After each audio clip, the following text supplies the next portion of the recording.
Is there a butterfly effect to volunteering, do you think? I think there is. I mean, you never know with what you start, where it's going to go.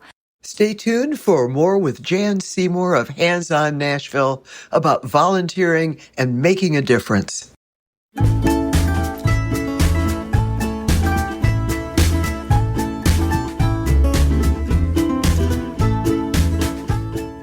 Hey, this is Kelli. And this is Sue.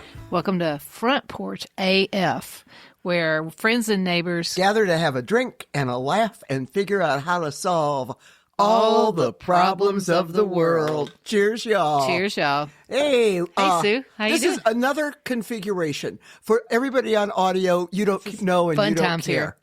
But for those of you on video, we're trying out another setup. This is getting closer. We're getting closer to the actual setup. Sure. I mean, it's an actual setup now. Well, I mean, to the eventual, to the permanent. To the permanent one. It might involve a kit set.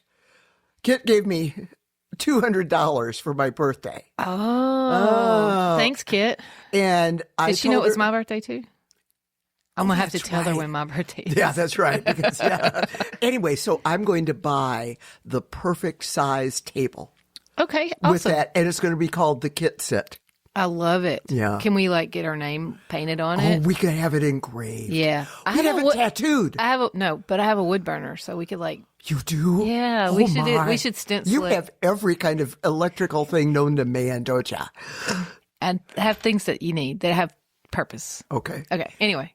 We've got a great show coming up. We have a great show. What are we doing today?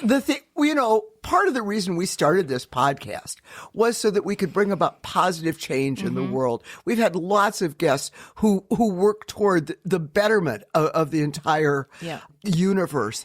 But our guest today puts people who want to do good together with organizations that need to have some good done. Oh, that's really awesome. And that is Jann Seymour of Hands On Nashville. And can't wait for you all to meet Jann. I can't wait. I love Hands On. Yes. So. Anyway, so what are we going next? Drink of the day. Drink of the day. Speaking of best guests ever. Speaking of best guests ever, right? Okay. Jann brought her own cocktail. This is the Pontoon Colada, and this has a lot of rum in it. Thank you, Jann. Yes, thank you, Jann. What are you doing? I'm having a Miller Lite. Miller Lite. But my huggy today is New Orleans Saints. And why would that be? And that is World gonna Traveler. Roll right into my neighborhood notes if you want to go ahead and get started with that. No. Okay, fine. I mean, yes. Roll into yes. I mean, it was a natural lead-in. It was a natural lead-in. It seemed like it was working for me until you were like... I blame the rum. Okay, we can do that. No, so Pipes and I are going to JazzFest. We're leaving. Okay, wait a minute. Piper is crawling on the floor. Okay. All right. Back to the neighborhood notes. Yes. Don't get distracted by Piper crawling. She's just getting a beer.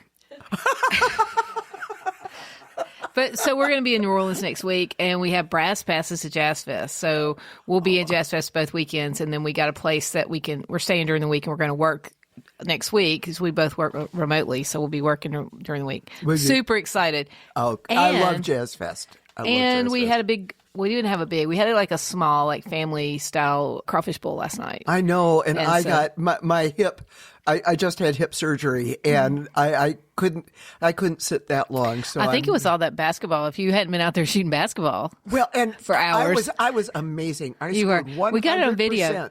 You did it 100%. You didn't make a goal, and we have it on video. Hey, you know what? That'd make a great show, women's basketball. Because that's coming to Nashville. I'm so excited. We're getting Nancy Van Reith. If you're listening, we want to talk to you about it. Okay. Neighborhood notes. You go. One other thing, the weather. Like I'll complain when it's so cold, and today's so lovely. So I just want to say a big shout out to Mother Nature making us have a good day, but also please stop with the storms. Oh my gosh, the other night I've got so many trees down again. It's like, ugh. And you sent me some video of you. The cleanup. Yeah, the cleanup. And I've put together a small video, which I will be mounting, about you and Cecile out taming the wild. Cecile Richards is the name of your mini excavator. My mini excavator, that's right. And David and Amanda, if you're listening, it's my excavator that we're going to be making a video about. That's your hackberry tree. We talked about Kit. Golf. What else? Oh, yeah. Golf. We played golf yesterday for Metamorphosis Beautifully Changed. It's an organization. I'm on the board for that organization. It's women's recovery And I have video and housing. of that, too. So, yeah, we had David, my cousin David came in, and Beth Wilson played with us. We had just a fun, we didn't keep score. I know, we but had the one such in a your good party, time. one in your party, Oh, Jason Jason Quicksall Quicksall, actually won the entire They thing. won. So here's to Jason. Yeah, cheers, Jason. Okay. Good job, buddy. Good job. And also good job just being Jason and being married to our favorite Megan Palmer. Yes, Megan Palmer. Exactly. So what's going on with you? I mean, Well, the first thing is, and I'm reaching down because oh my goodness. this is I love this. I don't even know what you're about to say, but I already Okay. like it. at the crawfish boil. I was going to bring deviled eggs, and you have been going on and on. You make the best deviled eggs in the whole wide Thank you world very much. They're universe. the only ones you'll eat. It's the only ones I'll eat. But I normally use Hellman's mayonnaise because I'm from the Midwest. Oh, stop. You like it. You've been going on and on about Blue Plate. It's the best mayonnaise ever. So, and I'm holding this up for the camera, but there will be pictures on the web if you're listening. I found, and it took me a long time to find Blue Plate mayonnaise. You know how I found it? Went to Amazon. I had to buy 6 bottles. I have 6 bottles. So one of these is for our guest, Jann Seymour. And if anybody else out there wants a bottle of Blue Plate mayonnaise. I have some people who want it. Okay. Like me. Well, no, Other I'm people, going to yeah. keep a couple of them because it's a good mayonnaise. It's good. Well, it's not as good as Hellman's, but it's good. It is. And as you know, as we've discussed, I know of the results of 3 taste tests where Blue Plate has won. Well, and they we were are all going supervised by you. Well, so I think the no. fix One of was them, in. one of them was not. One of them was not supervised by me. But we're going to have a Front Porch AF Mayo blind taste test. I've already got 2 people that want to come do it. Okay, and then we're just going to say, for the record, Miracle Whip will not be allowed. No, Miracle Whip is going to be in the taste test. It's not mayonnaise, but it'll be part of the taste test because we have to see. Is that going to be the double blind or we'll whatever? See who's the weirdo? Yeah, yeah. Who chooses Miracle Whip? All right. For my birthday. Yeah, we both had birthdays. Yes, you did. Happy birthday to both of us. I got you a glass that had your picture on it, with a and Miller Lite, got and you it was a tall glass. We'll put a picture of that. It was. I took a lot of thought into your, and I planned it. I put a lot of thought into yours too. And strangely enough, as sometimes happened, our birthdays are only a few days apart. You put a lot of thought into mine put too. a lot of thought you into put, yours. You got me a big vodka gimlet glass. Yes, that was the plan. That's what plan. I thought And about. It had Front Porch AF logo on it, and it had #1 Podner. Sue Podner. Like partner, only Podner. Exactly. Which is very sweet. And I would have absolutely adored drinking out of that. What happened, Kelly? When she ordered it on the internet. It turns out it was a shot glass. It was a shot glass. And So now it's the world's. What is it now, Sue? hold on. I am going to have to put on white gloves Oh, God. to handle this museum piece. Here it is. It is encased in a museum display case. This is the world's smallest vodka gimlet glass. And I have bought it. I don't want to ruin it by using it. So this will be forever. This is on display. Okay, for radio listeners, I still say radio. I am showing you the world's smallest vodka gimlet glass. Front Porch AF. And it is logo. in a museum display case that can I see got off the interwebs. On the back, it says Sue. Yep. Hashtag Podna. Yeah. And we'll put it right next to the blue Put plate. it right next to the blue plate. There we go. Yeah, there you go. There we go. Awesome. Yeah, here, I'll turn it around for the camera. And all of this, of course, will be on the web and on socials. So don't worry if you're not watching this on the I love YouTube. the white glove, though. Like, that's I a know. special touch Well, when they that I sent me- didn't expect. When they sent me the little case to put together, it had white gloves so I wouldn't ruin the Fingerprints on it. museum quality artifact that I was putting into the case. It's hilarious. But if I haven't thanked you for the best bad birthday present ever. You're so welcome. Oh, and I just do what I can do. Thank you Yeah. so much. I haven't seen you drink out of your. Well, you'll drink out of it sometime, I'm sure. Out of We my had Christmas margaritas. gift. I had a margarita in it Oh, cool! at Excellent. some point. Okay. We remember we did the shaker. Okay. Yeah. Let's see. Neighborhood notes. I think we've we're done. good. I think we've done it. Mayonnaise and vodka glasses. Yeah, I think we're good. I think we are. I think we're caught up. Farmers market opened today, Today being Sunday, April the 19th. they're Ampui opening Station. they're opening in April now. Yeah, I thought they used to do it in May. Oh well. it's basically May. And mailbox next time. We have a mailbox coming up, don't we? I have absolutely nothing other than nice comments that people have left. Oh, I know. It's great. People are like, well, they really... I know. We really appreciate Yeah, the it's back very and forth. good. We try to get to a model. By the way, people who send us messages on Instagram, I don't know how to get to Instagram messages either for my own account. So if you ever send anything to me personally on Instagram, I might not see it for months. Got it. I'm more of a text or Facebook Messenger person. And Oh, I do. You know, one thing, Kit came to see us, and that was really a lot of fun. And I'm hoping that we have some video or some pictures of Kit's eyebrows. we do. Oh, that's right. My sister had an eyebrow disaster. She had an Zen eyebrow. and the art of eyebrow maintenance. She had an epic fail. She had on, an on epic when fail. her eyebrows were getting She dyed. like kind of like Groucho Marx to me. Well, a combination of Groucho Marx and Joan Crawford. It was so crazy looking. And yes, there will be photos, Catherine Mary. Will she let it? I hope she'll let us share this. Oh, yeah, photos. she will. Good. And I told her I would disguise her by only using, from the nose up. But since I'm going to label it Kit. Oh, my gosh. The clock. By the It's way, time. everybody can see the studio Everybody clock. can see the studio clock today. And that means the clock is time to welcome our special guest. And again, I'm going to read the introduction because I don't want to screw up because she deserves all this and more. I am a huge fan of our guest. Today's theme, I'm just one person. How can I help? It's a great Okay, thing. bye. Okay. Our guest is Jann Seymour. Jann is Senior Director of Volunteer Engagement with Hands On Nashville, which connects thousands of volunteers with more than 200 nonprofits and community organizations.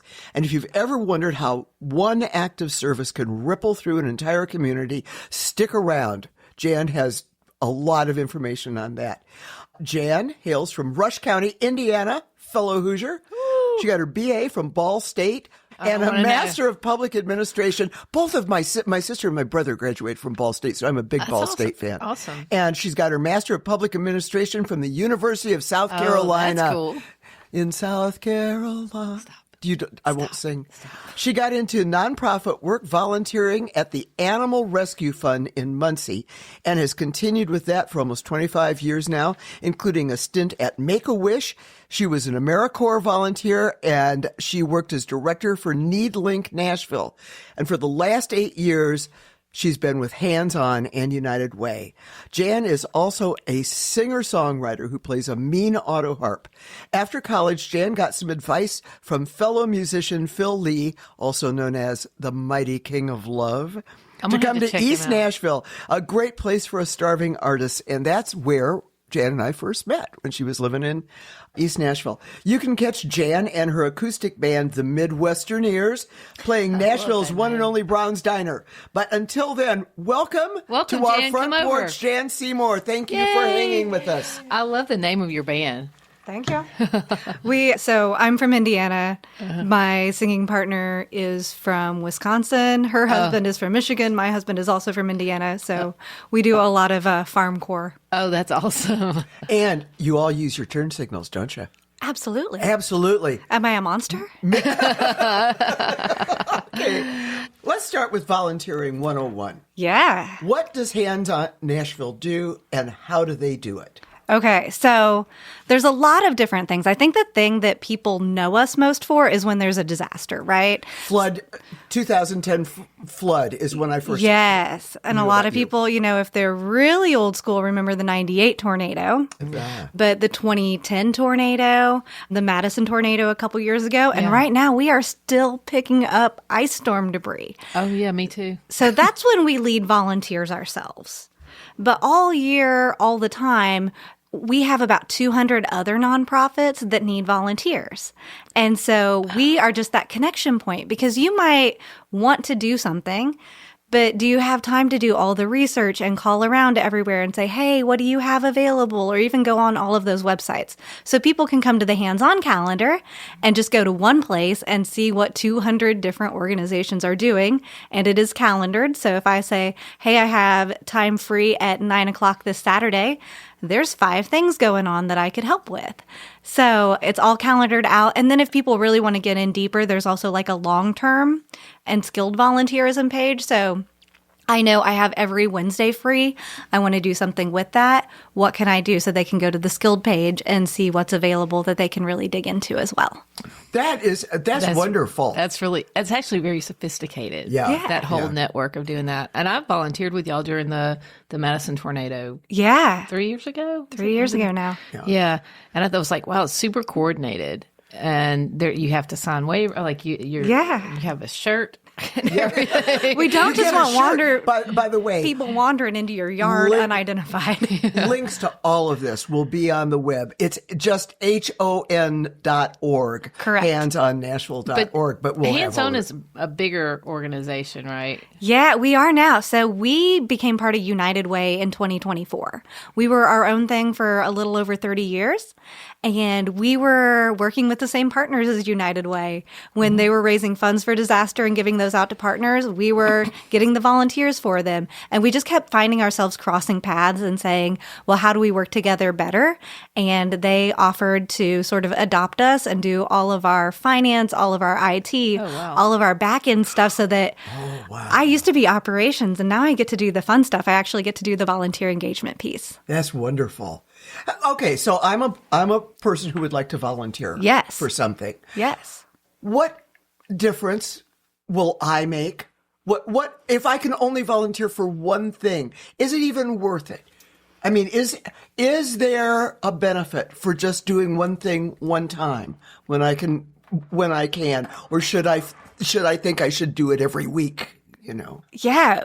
It's the collective power, I think, is what we get to do, because you could have one Sue and one Jann and one Kelli, and we all work together to get the thing done, right? So there's a food pantry out there that needs somebody every Thursday at 10 a.m. They need 10 people, and they can't do what they do unless they get 10 people every Thursday. So if you're one of that 10 one Thursday, you're helping that food pantry stay stocked and be open when people need it. But I don't have to do it every Thursday. You don't have to do it every Thursday. I can do it when I can. Yeah. And because I know there's a lot of guilt about not being able, if you've got a full plate. To consistently do it. Yeah, but you can make a difference with that one. Is there a butterfly effect to volunteering, do you think? I think there is. I mean, you never know with what you start, where it's going to go. So I think back to my first volunteer activity that I did regularly, which was at the Animal Rescue Fund, or ARF in Muncie. ARF. I love my ARF. And they're still around. And so I started going to volunteer. I met this dog named Baxter, and I didn't know anything about dog fighting until I met this little dog that was just full of scars that had been used as a bait dog. And so I had to go back and just check on Baxter. And then I had to go back and check on Baxter's friend that I had just met. And I just kept finding myself going back. Well, in that time, I brought a friend along. And she is now their shelter manager here 20 years later. Oh, wow. That is so cool. And has trained countless other people. And so you may just do your thing, but you never know what you're going to inspire in someone else just by your example. That's great. That's awesome. I had a question, kind of going back to that Madison tornado period. We were working at private homes, and we did like 1 yard. I think we had like 2 yards that day. How do y'all figure out who needs the help in those kinds of situations? Yeah. So there's this really cool system that this gentleman named Aaron Titus runs called Crisis Cleanup. And people can either put their information in through the Nashville VOAD, which is our Voluntary Organizations Active in Disaster, which is a fancy way of saying... Oh, that's an acronym. Yeah. Oh, okay. All of our organizations that come together. So it's us, and it's Second Harvest, and it's Community Resource Center, and it's everybody that works on that disaster comes together. So they can tell the VOAD what they need. And then we'll use Crisis Cleanup to map it out. Or in the ice storm, TEMA put out the crisis cleanup phone number. And so I get volunteers to take those phone calls and kind of find out what people need, and then it shows it to me on a map. So we might have something like the Madison tornado where we look at that map and there's about 300, 400, 500 homes, right? Yeah. That need help. We might have an ice storm where there are 2,400 homes all across the city.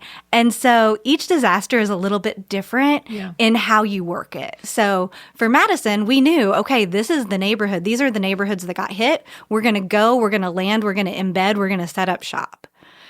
With the ice storm, we've been running routes. It's been a data game as much as a boots on the ground game. And who else can we get to help? Right now, out of that 24, we still have 1,000 homes that still need help.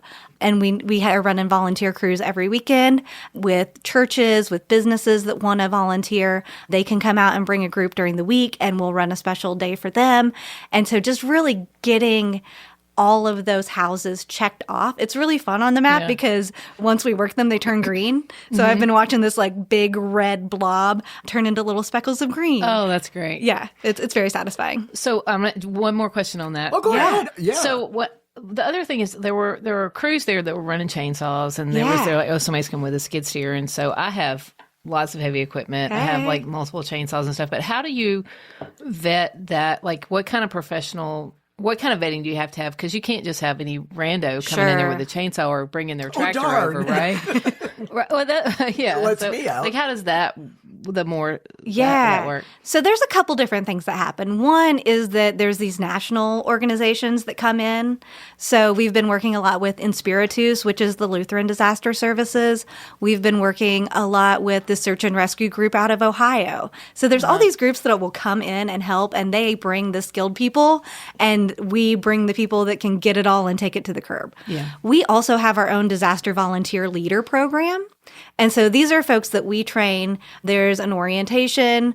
There's a training on what are the roles that happen in that. There's a training on how to lead volunteers. And then we do special trainings like chainsaw training so that we know that everybody is safe. We actually have one coming up in early May in Nolensville that their fire department's going to run for us that I'm really excited about. So if people want to do that chainsaw training, we got an opportunity. We do a Stop the Bleed training with Vanderbilt. Oh, awesome. Yeah. And then like a regular first aid. We've done a disaster mental health first aid.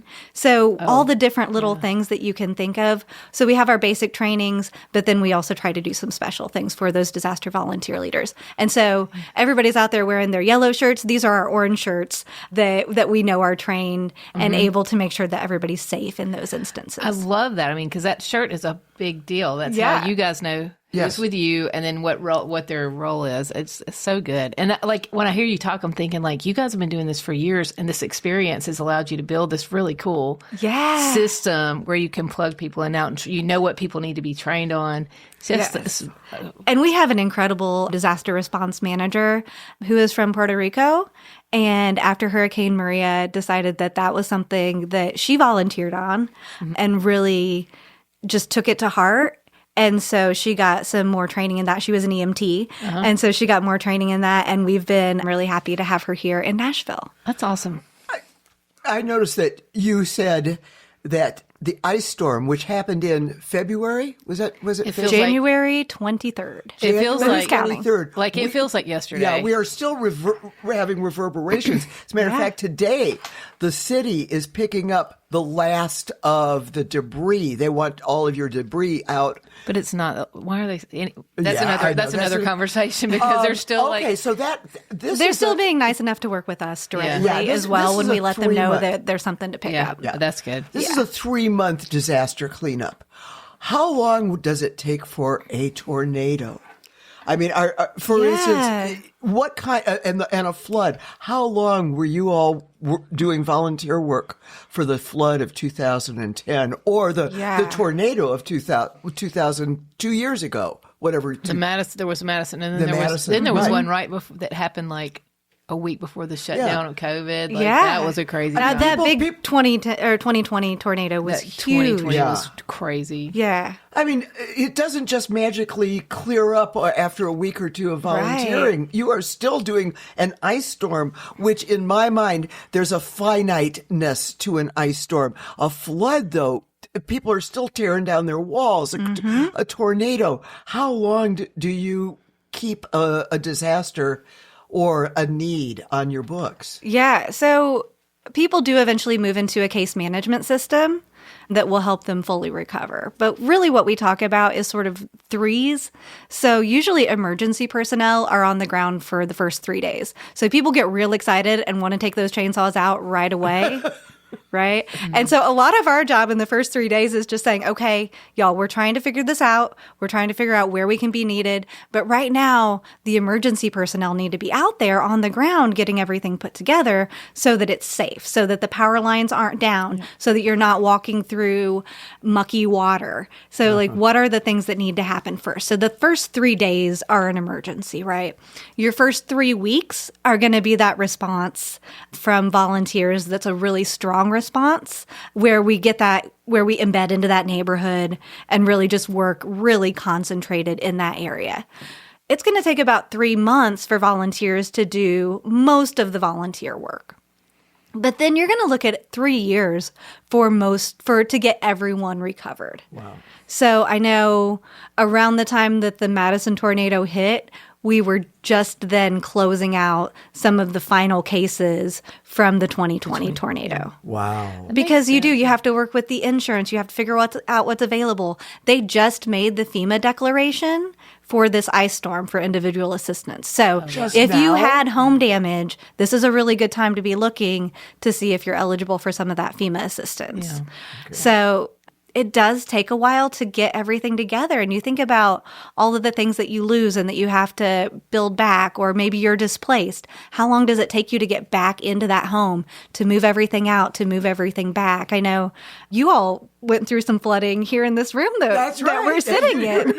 I do remember that. Yeah. And it really takes a long time to get your home feeling like your home again. Yeah. Did you ever have any flooding at your place? No. I mean, my house is so far up on that hill. If my house floods, Nashville downtown is underwater. Yeah. What about? I know we want to get to the. No, that's okay. Yeah. But one question. So we've talked a lot about disasters, but y'all do other stuff. And my brother was with Hands on Nashville and Memphis. I know, like all kind of little community events that when there's no disaster. So what other kind of really cool stuff y'all do? Yeah. So. Let's see, there's 200 partners.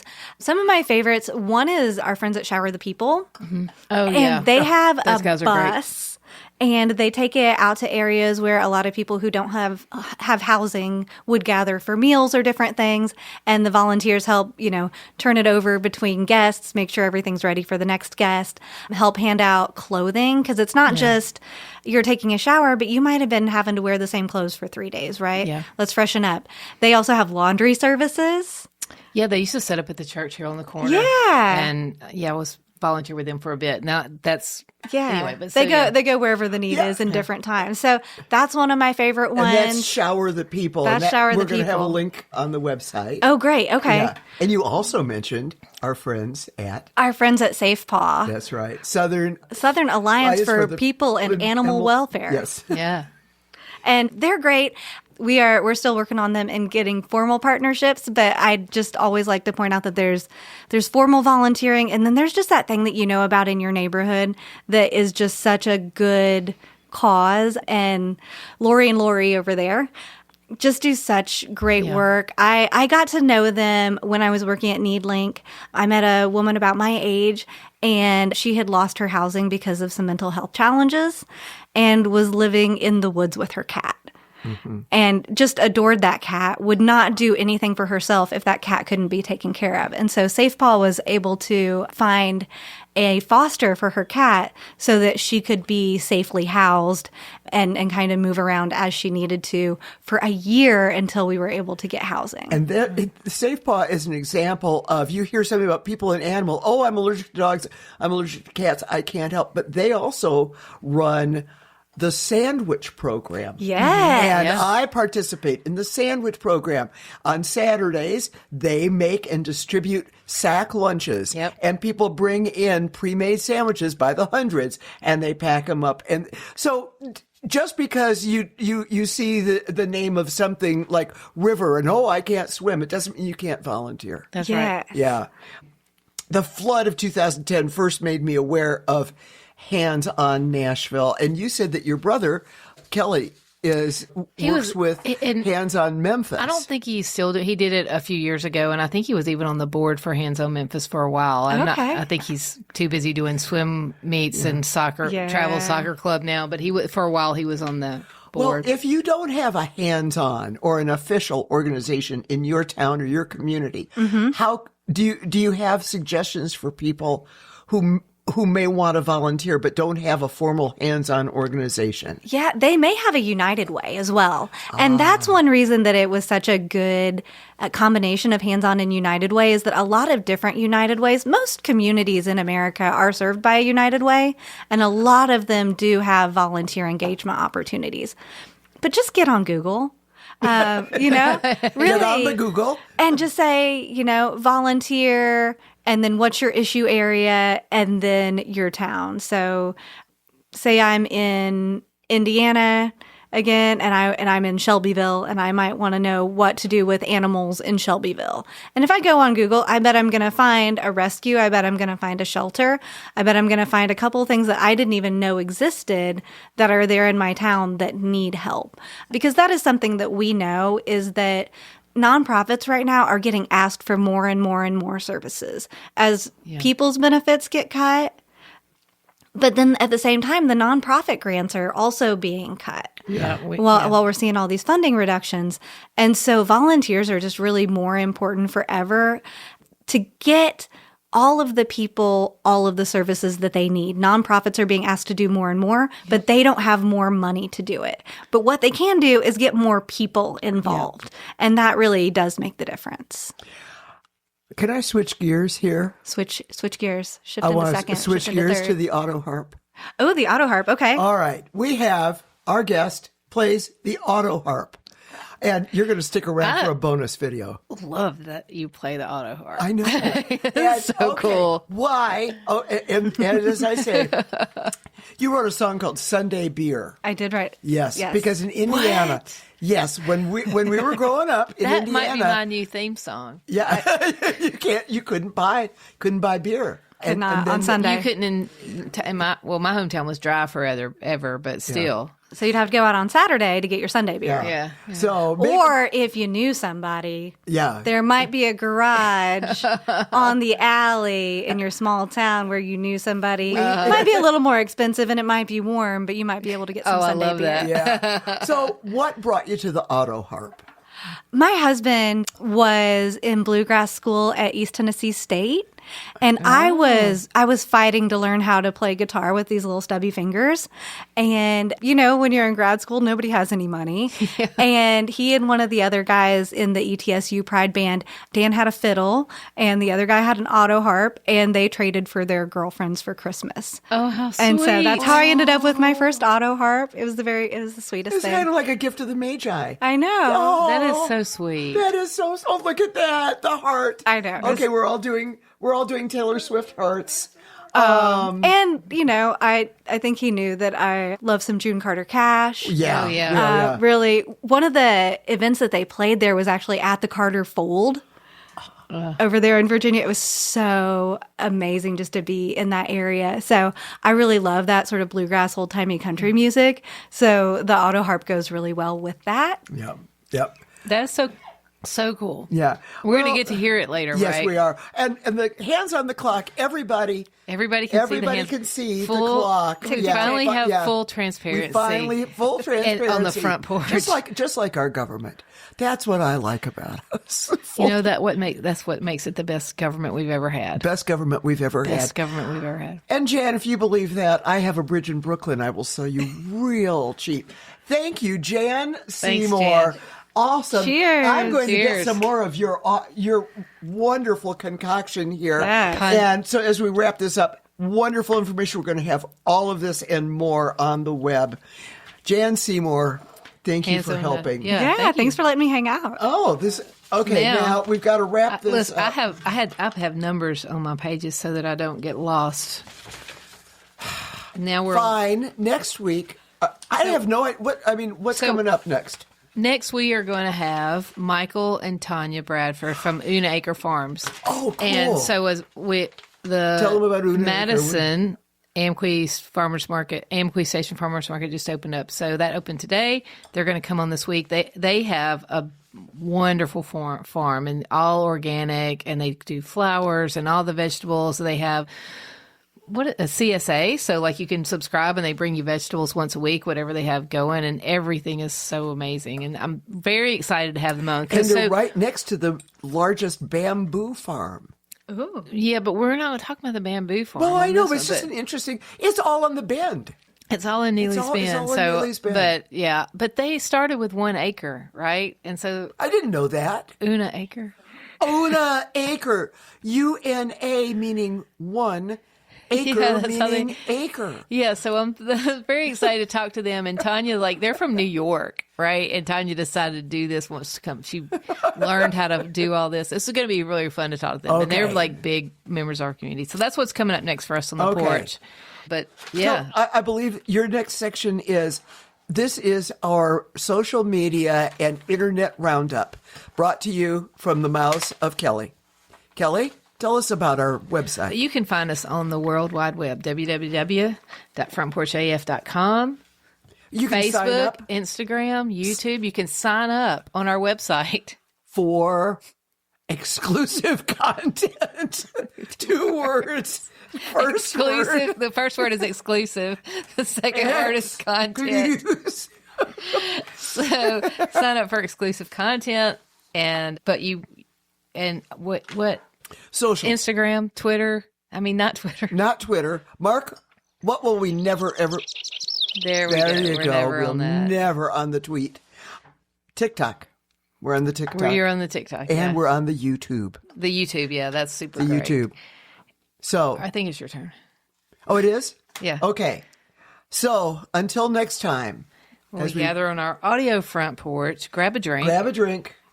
And solve all the problems of the world. Cheers, y'all.